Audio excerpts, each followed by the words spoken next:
Forget gurus. Forget anyone claiming to be an online business expert without going through the challenges of entrepreneurship themselves. The Real Money, Real Business podcast is here to prove the best insights in online business comes from your fellow online business builders. We dig into stories of entrepreneurs selling their business on the Empire Flippers marketplace so that you can learn how they made their business profitable, how they overcame obstacles, and what lessons they learned in their online journey. If you want to take your business and your knowledge to the next level, you've come to the right podcast. Let's get started.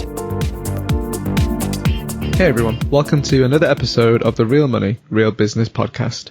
We record these interviews so potential buyers have more information about the seller and the businesses to help them make a buying decision further down the road. Today we'll be talking about a dropshipping business for sale, and I've got the seller with me today. So welcome to the show, Adam, and how are you doing? I'm doing very well this morning, thanks. Appreciate you having me on. Yeah, no, the pleasure's all ours, and really looking forward to talking about your business in particular. You've built, an absolutely massive dropshipping business. And just before we dive into that though, let me give our listeners a very brief summary of your business. So today's listing is a dropshipping business that was created in July 2017 in the home niche. The average monthly revenue for the business is $278,648. And it makes an average of $103,949 per month in net profit. The assets included in the sale are the domain and all of the site's contents and files, an email list with over 4,000 subscribers hosted on Klaviyo, social media accounts, SOPs, supplier contracts and relationships, and employee contracts. You can head over to empireflippers.com/marketplace and search for listing 51900 to learn more about the business. And if you want to start your due diligence, you can unlock the listing first if you'd like to purchase this asset. So that's a very general overview about the business, Adam, but let's find out a bit more about yourself. Can you share with me what your background is in building or running online businesses? Sure. So I actually got started in the summer of 2016. I was working at a job, actually same company that my wife was at the time. And we saw some large layoffs and a merger in the wings that was going to be coming. And so I was a little overdue in my life, but I wanted to start my entrepreneurial journey and go down that road. So I took a course on how to sell private label products on Amazon FBA. And that was my first e-commerce business. Was not very successful. We can talk about that on another interview. It's its whole other topic. But the point is, it led me to also look at another course, and a number of listeners I'm sure are familiar with this. It's called Dropship Lifestyle. Really great course. I believe in 2018, Shopify called it the best e-commerce course that was available in the marketplace. And I would completely agree with that. It's a top to bottom overview of how to build a high ticket dropshipping store and start launching it with Google Shopping ads. And I will say my first dropshipping store was in an unrelated niche and was not very successful. The margins were too low. Google ads were too expensive, but part of that was my inexperience at the time. I was still learning how to get Google ads really dialed in. And so we launched a second store about 90 days later. And so a side note to that, one of my old friends here in town, he's an entrepreneur in an unrelated actual home services business here in town. And when I told him I was getting into e-commerce, he said, keep me posted and really love to join forces with you on that. And so he's been a really great sounding board on a lot of things over the years in terms of just keeping me going through the first couple of years of any entrepreneurial journey are definitely the toughest. And it's been really nice getting through that to the other side to see this actually grow up to where it's gotten so far. Yeah, cheers, Adam. Appreciate you sharing your journey there. Definitely sounds like you've graduated the school hard knocks with flying colours. Obviously you had a couple of failures along the way, but you've obviously managed to learn from those lessons very well to create this business that we're talking about today. Can you share with our listeners, how did you come up with the idea to start the business in these particular niches? I mentioned home, but it's actually home and outdoor. Can you share a bit about that? Right. So one thing that we always did when we selected our first niche for our first store, we picked a model where I had a coach who was walking me through this and keeping me grounded in what to do every week initially. And he connected me with someone who does research that I can now do on my own. He was just going into Ahrefs and Google Keyword Planner and doing that work for me. And so he'd take all the niches that we had. We'd give him about 12 after we picked 12 off of a list of, about 200. And quite honestly, on this niche, we got down to two that all the data, all the analytics, everything seemed to match up so equivalently that frankly, we ended up flipping a coin. So we were down to two. We picked this one because the coin came up heads. Right, got you. Okay, so it sounds like a combination of research and trial and error, really, until you found one with profitable products. Yeah, and so in the home space, the nice thing is you have very patient customers. So when you do things like choke the global supply chain the way that, Peloton and home builders and everybody have done in the last year, if you have any sorts of delays, you run into fewer issues with home products at the moment if you've got, longer lead times on things. But the very first niche we picked was in something that was child related. And I will say, if ever going to go into a niche that's anything for kids, make sure you can deliver very quickly, because if you run into any delays, you're going to have upset parents who have impatient children who are waiting for the thing they promised them. And so I learned that one the hard way as well. That was an interesting experience. Yeah, no, it's really great advice. I would completely agree with that as well. Being a parent myself, I'm probably one of those target market there. One of those parents who's probably typing away on the other side of the keyboard like, where's my stuff? If it doesn't come quickly. So I hear you. They pick up the phone and call too. Oh yeah, definitely. And that's like with very minimal delay. We hold retailers to their word for sure. But I was going to ask you, because you've obviously built this business to an absolutely huge size. It's generating a massive amount of monthly revenue and profit. But our listeners will be wondering why you're selling the business right now instead of keeping it or growing it. What I always liked was Warren Buffett's philosophy that the best time to sell a business is when everybody in your circle would ask you why on earth you're selling the business, because it's doing so well and it's generating good cash flow. Sales growth has been solid. Margins are healthy. All these things that factor into it. That to me seemed like the best time to sell. And quite frankly, I had enough experience getting from step 0 to step 1, just proving the cash flowing model of any of the businesses I've worked on over the last 5 years, that getting from step 0 to step 1 no longer interests me the way that it used to. But getting from step 1 to whatever step you would call this one really did excite me and did have all my energy. And I feel that this is a business that has a lot further to grow. But I want to go back to the space that I had all that initial energy and excitement in, where I could go ahead and grow it up to this level again. I feel that at this point, it's more well-heeled with a more seasoned operator who really has the experience under their belt to organically grow something from 3 million a year, call it, to 10 million a year. That room is in the organic space, not in the paid traffic space. And we've grown our organic traffic over the last year. But when I started looking at what's available in future growth through Ahrefs, I really saw that in the organic space, the sky's the limit here. And I'd love to see somebody take it and run with that. Yeah, I think that's definitely really good advice as well that you're sharing about that selling the business when it's at its peak, when it's doing its best performance under your ownership, and in the right hands, it could grow even further because it's on a good growth trajectory for sure. I just want to ask you about your experience then. As you were building this business, is there anything that you learned that you would apply to future sites or other dropshipping businesses? I would say one thing that I learned is how to run paid traffic affordably. Running paid traffic and running paid traffic on a budget that'll let you continue to scale it are two completely different things. If you want to give Google money, they're going to take it all day long. And Facebook's the same way. But, if you want to dial it into the point where you can acquire customers profitably so they can do more of that, that was one skill that I would apply to just about any business I would ever run. But also back to that organic space, even though I think that somebody else might be, more well experienced to grow the organic side of this business going forward, I've really been diving deep into learning how to up my skill sets on being able to organically grow any future online business that I would work on in the future. It was made a really strong point to me about 6 months ago. I was talking to one of my paid traffic mentors, a guy down in Australia who's brilliant in that space. And side note, I was actually about to go in I actually found out last summer that I had thyroid cancer. And so I was going in for surgery. And so I reached out to him and said, look, if anything goes wrong, I want to introduce you to my business partner and have you run the paid traffic and make sure that everything in the business is well taken care of just in case something goes wrong. And he said, look, I've looked over your paid traffic campaigns a couple of times. You've really done a great job dialing in the paid traffic. But if you want to go from 3 million to 10 million, the next space to focus on is organic growth. And so I would definitely focus on that in any business because you have a lot more room to grow in the organic space than you do in the paid traffic space. Any niche, you're eventually going to grab all you can on the cost per click stuff. Yeah, thanks for sharing that, Adam. And glad to hear that you've come out for the better after the news about the cancer. It's a really interesting point you raised as well about how potentially paid traffic has an unseen ceiling, that there's only so much of the market share you can sort of grab with that. And, SEO seems to be the way to go. So that's definitely interesting that you mentioned that. I want to ask you, I guess, on the other side of things, was there anything that you tried that didn't give you the ROI you were hoping for?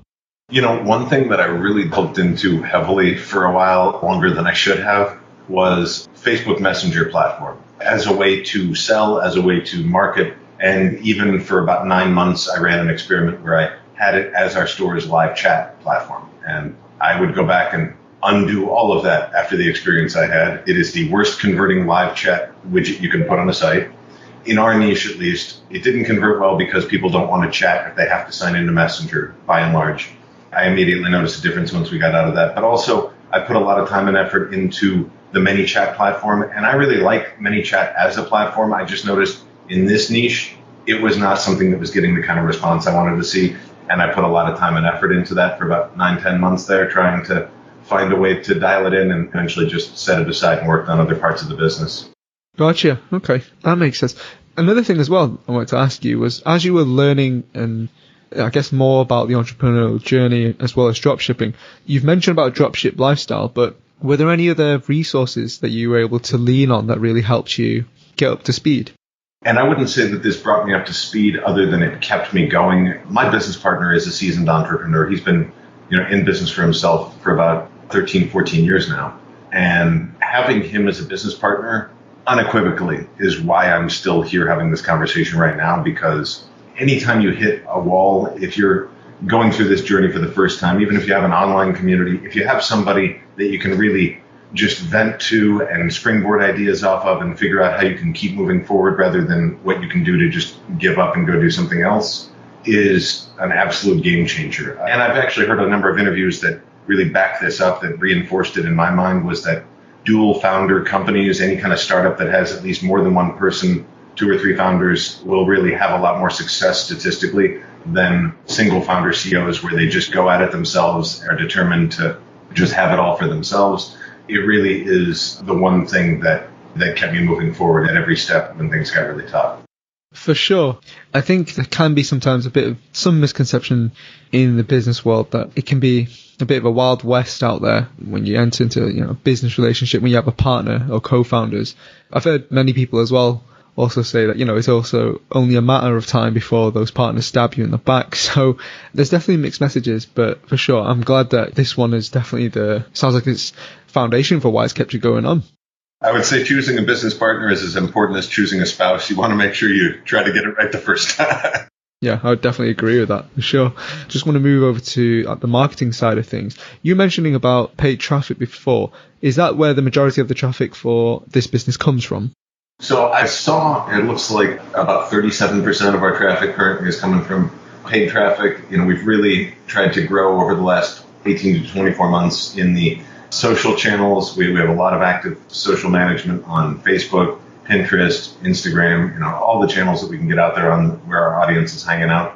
But also on the organic side, we've been investing a lot more in the last 2 years on content building. And we're actually we just prepaid 3 months of a link building service that we're working with. And I know you guys have had them on your podcast, but we've got authority builders working on bringing a lot of high quality white hat backlinks onto our site to really take that organic traffic where it needs to go from here, because the majority of it is still paid traffic. Whether it's suppliers or traffic channels or any of that stuff, I always like to see where the business is standing on one leg and then prop it up from other legs so that it's in a stronger position. And so that's why we're really focused on the organic side now. Yeah, makes sense. Let me ask you about your day-to-day workload then. Like, what are your typical tasks that you need to do to maintain the business? There's not a lot to do in terms of day-to-day, just a little bit of communication with the team. We have a couple of full-time VAs who are, in there 40 plus hours a week, working hard and taking great care of our customers and working with our suppliers and really handling, everything when it comes to content publishing and, sales and customer service and email communication, live chat, phone calls. They really do handle all the day-to-day. So there's really very little that I do in terms of active management, but just continuing to stay in touch with that team is really one of the largest jobs that I have at this point. And it's not very time intensive. We communicate via Slack and chat every day, but it's not terribly time intensive because the paid traffic is pretty well dialed in. I like to go in and, just have a look at that every month and make sure that, if any small adjustments need to be made, that we handle that. But most of it is pretty well handled. We've got a great copywriter on staff who she's not full time, but she's a contract team member who oversees the social publishing, does some monthly email campaigns that one of the VAs publish in Klaviyo, and also does some blog editing. We have a content team that's sending in weekly blogs, and she does some editing on some of those just to sort of personalize them a bit more, since she's a little more intimately knowledgeable about our team. Cool. It definitely sounds like it's a much more hands-off operation. Can you briefly describe what the logistics like of getting the stock from manufacturer, I guess, to someone's front doorstep? Right. So everything is shipped factory direct. When the orders come in, the order is placed in line at the production queue at whichever factory it's at, unless, some of these products are ready-made, but a lot of are custom fabricated for the customer. And so as those things are made, they're shipped out the door directly to the customer's house. And it's all very hands-off in that regard, in that we've never, in the last 4 years, we've never once had to stock products or deal with any sort of, inventory issues on our end, or any sort of upfront cost of goods issues where we'd need to pay for orders before they actually get solidified on the front end. Cool. Makes sense. If you did stay with the business, Adam, what would be some of the ways you might try to grow it? Sure. So I know I'm going to feel like I'm beating a dead horse here, but I'm going to go back to talking about organic growth, just because I feel like, I took a look inside of Ahrefs for myself for the first time back in December, January, and I was just blown away because I had watched in analytics how our organic traffic had grown over the last couple of years, and I was patting myself on the back, not having any sense of relativity about how much more we could grow our organic traffic. And so that is really where I would focus all of my time and effort. It's why we brought Authority Builders on, because I've looked at the space of link building. Quite frankly, I have no interest in spending a lot of my time doing link building, and they're great at it. So I brought in somebody who's going to handle that for us so that we can, take the content we have and the content we're continuing to produce and start to get more eyeballs on that by having high quality sites start referring this stuff back with their backlinks on their sites, so that we can really start to, it's one of those things I didn't realize, is that if you have no backlinks, you can have phenomenal content, but you're only going to get so much organic traffic. But if you start getting a few backlinks here and there, suddenly it's like when you put something out on Facebook and somebody shares it, suddenly it's on a lot more eyeballs. And that's exactly what backlinks are. And I never really saw it in that regard until somebody made that comparison for me a few months ago. If you just start to get backlinks, you're going to have a lot more sites pointing to you. And so not only does Google notice that and start ranking you better, but those sites,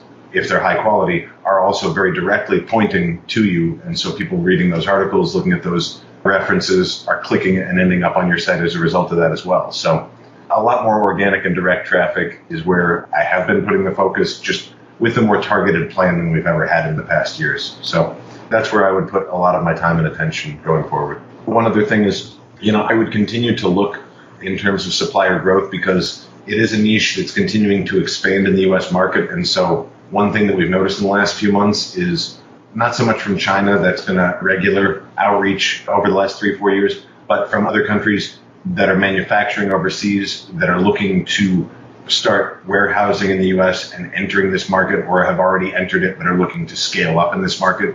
There are some interesting new supplier opportunities that seem to have just cropped up in the last 6 months that have really intrigued me. Yeah, that's a great tip. I think in the hands of the right buyer, might be able to use that in some way, either to pivot or something else. Adam, obviously all businesses have inherent risk with them. What would you say are some of the biggest risks with this business that a buyer should be aware of? I would say, one of the risks would be that it is drop shipping, and any of our suppliers could decide at any time to stop working with us, and that would cut out our ability to deliver products. I will say that anybody who takes a serious look at this business will see that we had one supplier that was very primary, and in that regard, again, back to my point of multiple legs so that the business stands a little bit stronger, we've diversified our offering and our sales mix so that they're not as primary as they were a year ago, but they are still very important to us. And so we've already had that preliminary conversation with them to make sure that that risk is mitigated.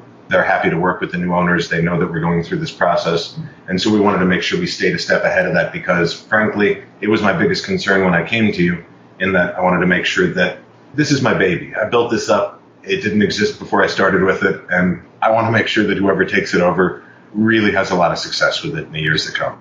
Yeah, makes sense for sure. Last few questions from me then, Adam. How much support are you offering buyers?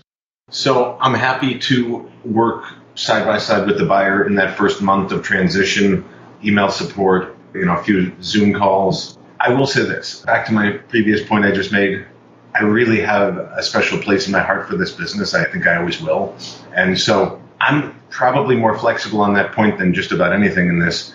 If somebody needs a little more support, I don't see somebody who's unseasoned in the industry being the buyer for this business, but whoever it is, I want to make sure that they're in good shape. And so I'm a little flexible in regards to what kind of support they need to make sure that they're comfortable. But they're going to have the support from our team. And frankly, at this point, the day-to-day operations are so handled by the team that there are certain aspects of our product offerings and the details of what goes on in the day-to-day that the team knows better than I do in a number of regards of the minutiae of things.